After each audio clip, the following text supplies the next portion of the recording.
देखिए हर खबर यहीं पर, सब्सक्राइब कीजिए TV9 भारतवर्ष। सरहद पर बार बार बाहें फड़काने वाले ड्रैगन को भारत ने इस बार वो सबक सिखाया है जिसकी उसकी जरूरत थी।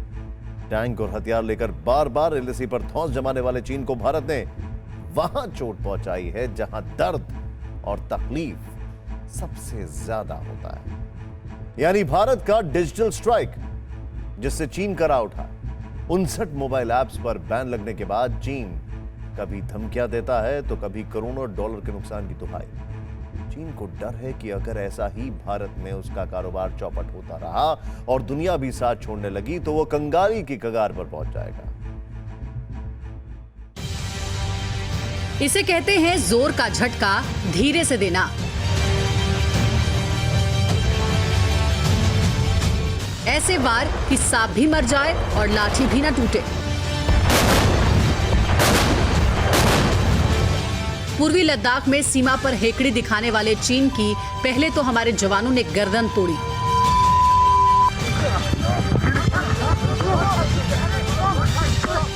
फिर मोदी सरकार ने ऐसा मास्टर स्ट्रोक मारा कि ड्रैगन की कमर तोड़ दी। झटका $6 बिलियन का है। जी हां, $6 बिलियन मतलब 44,553,000 करोड़ रुपए। भारत ने चीन के लिए जासूसी करने वाली 59 मोबाइल ऐप को बैन किया।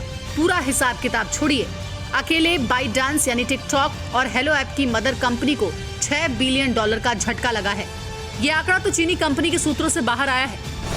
सच तो यह है कि झटका इससे 5 गुना ज्यादा $30 बिलियन का है। तभी तो चीन की सरकार बौखला उठी है। चीन के मंत्रियों के पसीने छूट रहे हैं। चीनी सरकार का माउथपीस ग्लोबल टाइम्स तो समझिए रो पड़ा है। सबसे पहले ग्लोबल टाइम्स के इस ट्वीट को देखिए। इसमें लिखा है, चीनी इंटरनेट कंपनी बाइटडांस, जो कि टिकटॉक की पेरेंट कंपनी है, उसे भारत चीन सीमा पर जारी तनाव के बाद भारत सरकार द्वारा बैन किए जाने की वजह से $6 बिलियन का नुकसान हो सकता है।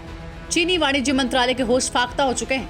मंत्रालय के प्रवक्ता गाओ फेंग ने 59 मोबाइल ऐप पर लगी पाबंदी को भेदभावपूर्ण कदम बताया। गुहार लगाई है कि भारत सरकार इस पर दोबारा विचार करे।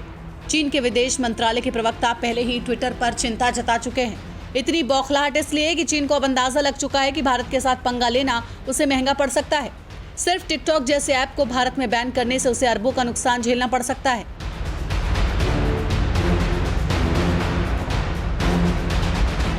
इंडिया में टिकटॉक बैन होने के बाद ग्लोबल लेवल पर इन सारी एप्लीकेशंस को रिव्यू किया जा रहा है। हर कंट्री ये जानना चाह रही है कि इंडिया ने ये बैन क्यों लगाया है। हर कंट्री जो है वो अब इनको जांच के दायरे में ला रही है और पूछा जा रहा है इन कंपनी से कि क्या डेटा आपने उठाया है और कितने टाइम से आप पिक कर रहे हो।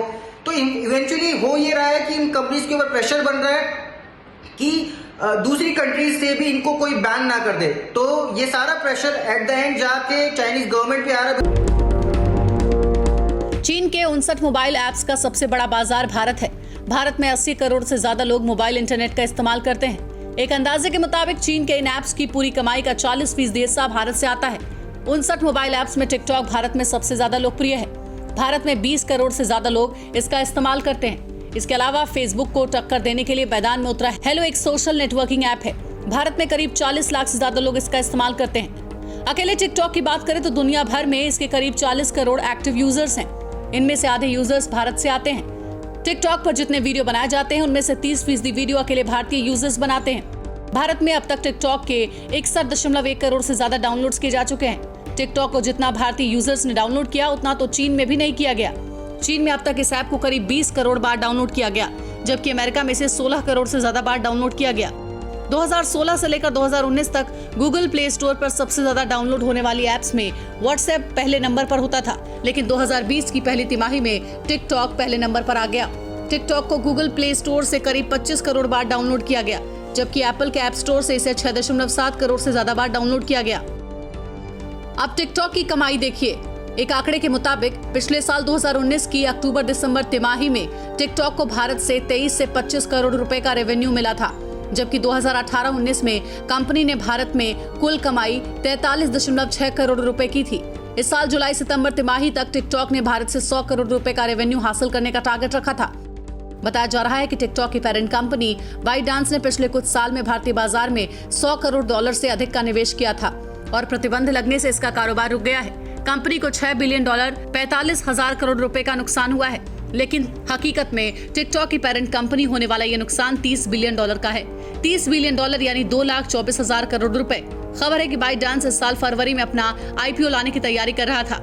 मई 2020 में कंपनी की बाजार में इसकी कीमत $110 बिलियन यानी 8.3 लाख करोड़ रुपए तक पहुंच गई थी। अब एक झटके में 1/3 यूजर्स हाथ से निकल जाने से नुकसान भी 1/3 का होगा, यानी बाइटडांस को $6 बिलियन नहीं $30 बिलियन का नुकसान होने वाला है। एक तो जो डेटा उसके कंट्रोल में था वो अब कंट्रोल उसके हाथ से निकल चुका है। बेसिकली एक बहुत ह्यूज फाइनेंशियल लॉस है, बिकॉज बहुत बड़ी कंपनी है, बहुत बड़ा यूजर बेस इंडिया से चला गया है, तो डेफिनेटली थोड़ा सा उनको लगने वाला ही है। पीएम मोदी के मास्टर स्ट्रोक से ड्रैगन चारों खाने च्युत हो गया है। 59 चीनी मोबाइल ऐप पर बैन का ऐलान करने वाले टेलीकॉम मंत्री रविशंकर प्रसाद ने आज इसे मोदी सरकार का डिजिटल स्ट्राइक बताया। चीन को याद दिलाया कि भारत हमेशा शांति चाहता है, लेकिन जब कोई भारत की तरफ आंख उठाने की कोशिश करता है तो उसे सबक सिखाना भी जानता है। मतलब साफ है, चीन के लिए जासूसी करने वाली कंपनियों को बैन कर भारत ने हमला चीन की इकोनॉमी पर किया है।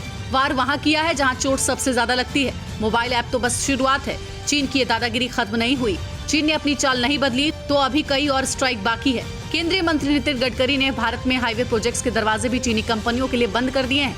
LAC से चीन ने अगर अपनी रेड आर्मी नहीं हटाई, पूर्वी लद्दाख में ड्रैगन के टेंट और टैंक अगर पीछे नहीं हटे, तो अंजाम बहुत बुरा होने वाला है। भारत का एक इकोनॉमिक स्ट्राइक चीन को बहुत भारी पड़ने वाला है। न्यूज़ टॉप 9 रोज सुबह 7 बजे और शाम 7 बजे सिर्फ TV9 भारतवर्ष पर।